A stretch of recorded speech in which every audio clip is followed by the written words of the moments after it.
Marcella here, and I don't know if coaches understand the importance of the play side A-back on mid-triple. I've watched Jeff Monken teach it for years.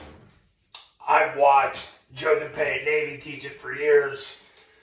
This position requires, bottom line, there's no shortcut. The play side A-back has to be able to immediately identify the run support and then make sure he gets his backside knee through the crotch of the run support, and he's going to do it off twirl motion. So it is not an intuitive undertaking. Let's begin. Here's a triple stack defense. So the definition in the count is number one starts from a 2 technique out. So there's no 2, 3, 4-eye, but there's a 4. So he's 1, he's 2. The corner will belong to the receiver in this case because there's no play side safety. So this is going to be a load scheme. So 1, 2, and that's 3. So he's going to twirl, hammer step, big wide, 90-degree step to the left like he's running triple to the left. 235-degree steps. On the fourth step, he turns his belly button to the sideline, gets his left knee through the crotch of the mic because it's a load scheme. If the mic blitzes, he'll end up with his left knee through the crotch of the safety. Backside knee through the crotch, once again. But he's going to identify who number 3 is. In this case, it's the safety. 3-4 defense, here we go. The count starts from a 2 technique out. There's no 2, 3, 4, but there's a 4, so there's 1 and 2. You've got a corner and a safety from there, so the A-back's going to twirl and block the corner while the receiver blocks the safety. He's going to make sure he gets his left knee through his crotch right there. So that's 2 situations we've covered. Now let's get to this. So right here, number 1 is a 2 technique. The guy next to him's a 5 technique. And then you got an overhang.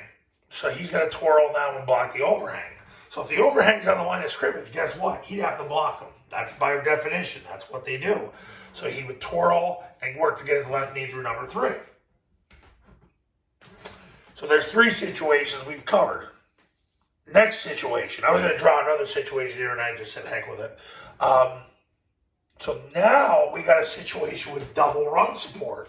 So we've got a 3 tech, a 5 tech, a 50 tech, and then a safety and a corner. You got a rule of 5. So now he's got to make a tackle call to tell the tackle, hey, there's 2 number 3s, there's double run support.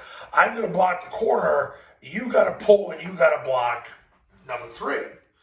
So he's got to be mindful enough to do that as well while the receiver blocks the safety. Then the quarterback has these 2. But, what if they easy stunt? What if, you can't really easy stunt, but 2 can go jump the pitch and he can take the dive or take the quarterback. In that case, the tackle would block the widest guy between those 2. Do you understand how much work it is to do midline triple option the right way the first time? You just can't just line up and run it a couple times at practice. If you're going to run it, it is your practice. I hope this would explain to you why. Making the play side A-back on mid-triple is not an intuitive undertaking. And the bottom line is you want to make it simple, you better have somebody there that can identify number 3. That's the bottom line.